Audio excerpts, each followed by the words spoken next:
윤석열 국정에 매서운 경고를 보냈다. 매서운 경고를 보낸 사람들이 누굽니까? 네, 매서운 경고를 보낸 사람들 만나면 묻고 싶습니다. 이 신문에 보니까 제가 이름은 거명을 하지 않겠습니다. 어떤 분이 칼럼을 쓰셨는데 여소야대 시즌2 국가 불행막을 4원칙 그래가지고 낭만적 안보관부터 청산하는 게 시급하다 그러는데 어떤 것이 낭만적 안보관이에요? 윤석열 대통령이 하고 있는 게 지금 낭만적 안보관입니까?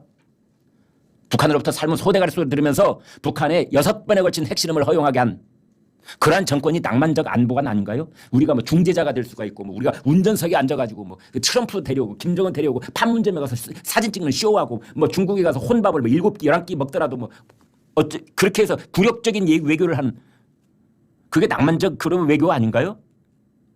한미동맹을 굳건히 하고 한미를 다시 한일 관계를 복원을 하고 이게 낭만적 안보관인가요? 문제점이 지금 뭡니까? 여러분 윤석열 대통령이 뭘 그렇게 잘못했습니까? 하나 따져봅시다. 윤석열 정권에게 민심이 매서운 회초리를 들었다고 그러는데 뭘 잘못했는데 윤석열이 오늘 직함 빼고 그냥 한번 불러보죠 뭐. 네, 내친 김에 윤석열이 뭘 잘못했습니까? 60대 초반에 검사했던 사나이가 어느 날 시대정신의 요청을 부름받고 대통령직에 오르게 됐는데 그 사람이 지금까지 뭘 잘못했습니까 여러분? 윤석열 대통령이 대학 표창장을 위조한 적 있습니까?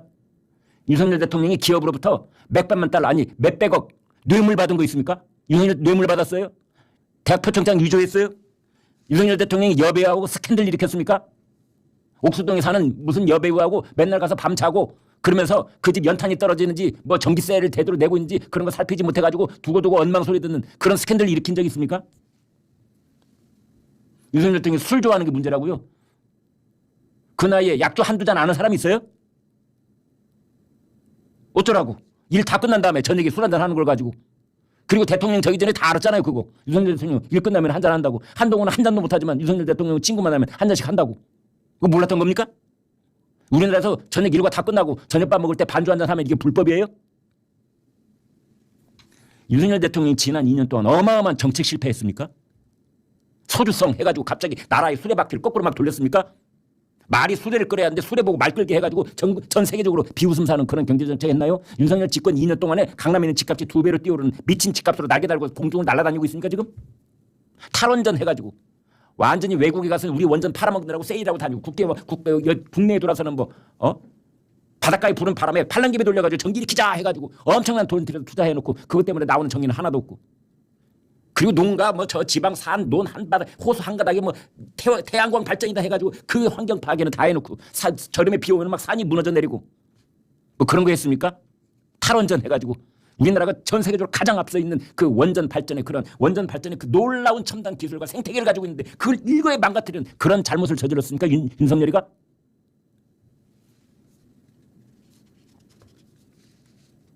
윤석열 대통령이 노조 때려잡았는데 어따 대고 감히 노조에 손을 대 이런 나쁜 대통령 같으니라고 그래서 지금 징벌하는 거예요? 윤석열 대통령이 금속노조 우리 뭐 한국노총에서 그 오랫동안 아무도 손을 대지 못했던 그 고질적인 병을 때려 고친 것 이게 지금 국민들한테 이른바 그 일부 민심에게 매서운 회채를 맞아야 될 짓입니까? 검찰권을 남용했다고요? 그래서 이재명과 조국을 왜 수사하냐고요? 그래요? 일부 민심 혹시 이거 듣고 계시면 묻고 싶습니다. 이재명 수사, 조국 수사 문재인 정권 때 시작한 거예요. 문재인 정권 때 검찰이 시작한 거예요. 그럼 정권 바꿨으니까 없던 일로 덮고 넘어갔어야 되는 겁니까?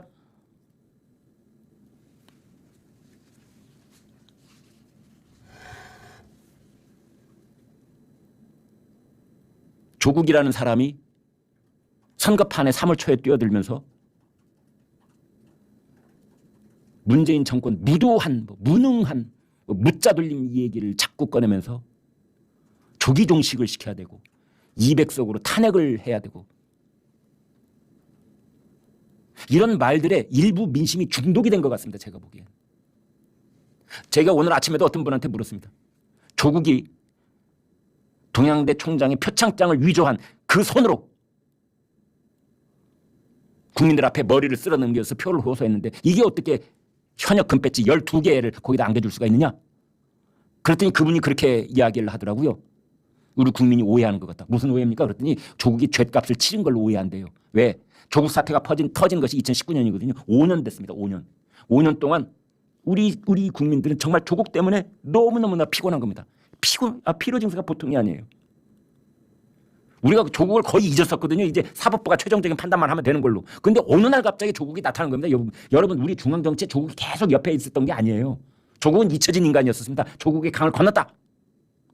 조국 때문에 더불어민주당은 서울 부산시장 보궐선거 졌지요. 대통령 선거 졌지요. 지방선거 졌지요. 연거푸 더불어민주당이 선거를 3번이나 지기 한 그 책임을 져야 된 장본인 중에 한 사람이 조국인 겁니다. 그래서 그 조국의 강을 건너니 못 건너니 하고 있었던 거예요. 그래서 2022년에 지방선거 딱 끝나자마자 우리는 조국을 잊어버린 인물이었던 겁니다. 이제 조국이 징역을 살면 몇 년 살게 될까? 그것만 가끔 서너 달에 한 번씩 재판 열리면 그것이 관심이었을 뿐이에요.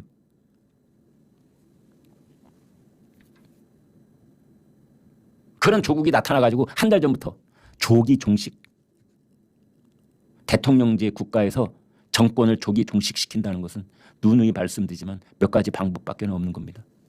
하나는 쿠데타 일으키는 겁니다. 일부 군부하고 결탁해가지고 탱크 몰고 와서 서울 시내 장악하는 것. 아니면 개헌해가지고 대통령 다시 뽑게 개헌하는 것. 이면 개헌은 뭐 조국 혼자 해버리게 택도 없지요. 가능하겠습니까? 아니면 이제 탄핵하는 것. 뭐 이런 얘기를 하는데 여기 사람들이 중독된 것 같다.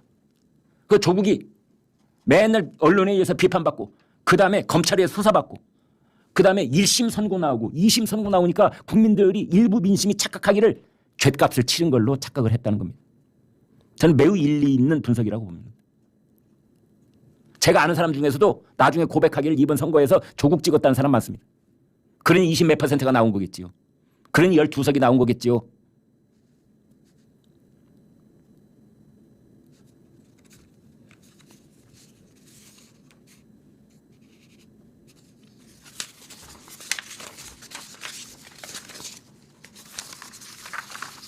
여러분, 허리를 펴시고 고개를 드시고 푸른 하늘을 바라보시고